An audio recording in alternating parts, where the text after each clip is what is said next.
जय हिंद, जय भारत, भारत माता की जय। नमस्कार, আমি চন্দন মণ্ডল, অল ইন্ডিয়া ড্রাইভার। তো দাদা ভাই, আমি 38 বছর ননস্টপ গাইডলাইনে যুক্ত আছি। তো আমার ব্যবসা বাণিজ্য আমি 20-22 বছর বেশ জমি নিয়েছিলাম, গাড়ি ফাড়ি কিনেছিলাম। তো এই মমতা ব্যানার্জির জন্য আমার ব্যবসা শেষ। আজকে আমি উড়িষ্যায় বাইরে স্টেটে গাড়ি চালাচ্ছি। তো মমতা ব্যানার্জিকে আমি একটা প্রশ্ন জিজ্ঞাসা করতে চাই যে এখানে কেউ কোনো অন্য পার্টি করতে পারবে না, এরকম কোনো সিস্টেম আছে কি? তাহলে যখন সিপিএম ছিল আপনি কি করে তৃণমূলটা বানালেন? তবে আপনি যেটা করে ফেলেছেন, এই জায়গা কিন্তু হিংসাত্ম জায়গা তৈরি হয়ে গেছে। আর আমরা কিন্তু অনেক সহ্য করে ফেলেছি, ঠিক আছে? এরপরে কিন্তু আর সহ্য করার জায়গা নেই। কারণ যেভাবে বলছে হিন্দুকে কেটে ফেলো, ও কোন খানকির ছেলে, কোথার থেকে এসছে? ওকে ধরে না এরকম টেনে ছিঁড়ে ফেলবো, টেনে এরকম টান দেবো, দু টুকরো হয়ে যাবে। এরকম ফেলে ফেলবো মাঝখান দিয়ে, পা দিয়ে ধরবো আর মানে টান দেবো না, দু অর্ধেক করে দেবো। আমরা 16 বছরে বাচ্চা জন্ম দেয়নি আমার বাবা মা। আমিও 16 বছরে বিয়ে করে বাচ্চা জন্ম দেয়নি আমাকে আমার বাবা মা, আমিও দিইনি। আমরা 24-25 বছর হয়ে গিয়ে আমরা বিয়ে করেছি। আমাদের সেটায় না জুত আছে। মমতা ব্যানার্জি, আপনাকে বলে দিলাম, হিন্দুরাদের গায়ে সেটায় জুত আছে, দেখে নেন। ধরবো, টেনে টেনে ফেলে ফেলবো।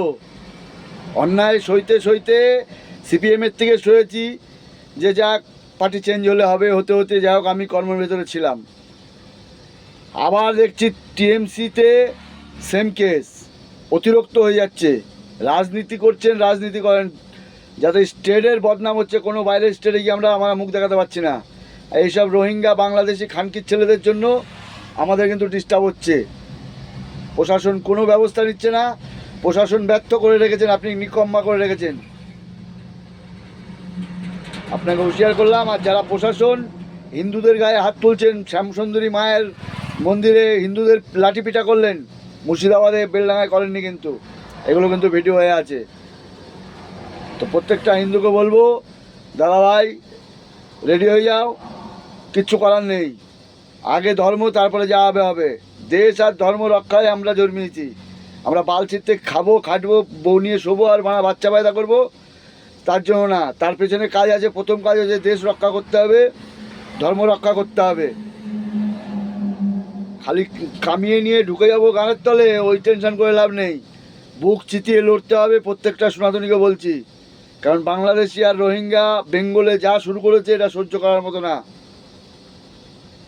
আর প্রত্যেকটা ইংলিশ মিডিয়াম স্কুল আর প্রত্যেকটা নার্সিংহোম আগে এইদিকে ক্লিয়ার হলে ফার্স্ট এই দুটো জিনিস ভেঙে দিতে হবে বেঙ্গল থেকে। সরকারি হসপিটাল, নার্সিংহোম, এই সরকারি হসপিটাল থাকবে, সরকারি স্কুল প্রাইমারির থেকে থাকবে। আর প্রত্যেকটা ইংলিশ মিডিয়াম, প্রত্যেকটা নার্সিংহোম ভেঙে দেওয়া হবে। কোনো বালের অ্যাপোলো ফ্যাপোলো দরকার নেই। এইমস হবে অ্যাপোলোর মাটিতে, ওইটা এইমস হবে। গভর্নমেন্টের, সেন্ট্রাল গভর্নমেন্ট ওখানে টাকা লাগাবে।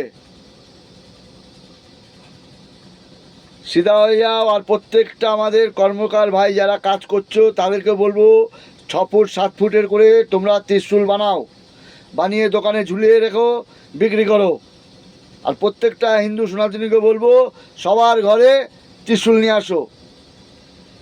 কারণ লড়াই করতে হবে। 1946 সালে গোপাল মুখার্জি ডাইরেক্ট অ্যাকশন করেছিল বলে আজকে বাঙালি আছে বেঙ্গলে। নাহলে জিন্না চেয়েছিল যে বেঙ্গলটাকে নিয়ে নেবে। তো সেখানে দাঁড়িয়ে আমাদের বাঙালির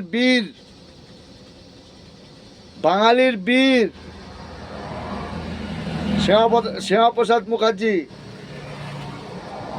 সে আমাদের বেঙ্গলকে বাঁচিয়েছে গোপাল মুখার্জির পরে।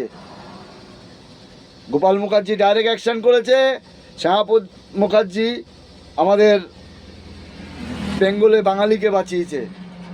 সেই কথা মনে রেখে, আপনার টাকা আছে, আপনার চাকরি করেন, আপনার জমি আছে, আপনি লুকিয়ে থাকবেন। ওই জমি, বাড়ি, টাকা সব এই জিহাদিরা, বাংলাদেশিরা আপনার কাছ থেকে হরপ করবে কিন্তু বাংলাদেশের মতো। তো এখনও বলছি, সিধা হয়ে যান। একজোট না হলে কিছু হবে না। এই বলে রাখছি। জয় হিন্দ, জয় ভারত, ভারত মাতা কি জয়। হর হর মহাদেব, হর হর মহাদেব, হর হর মহাদেব।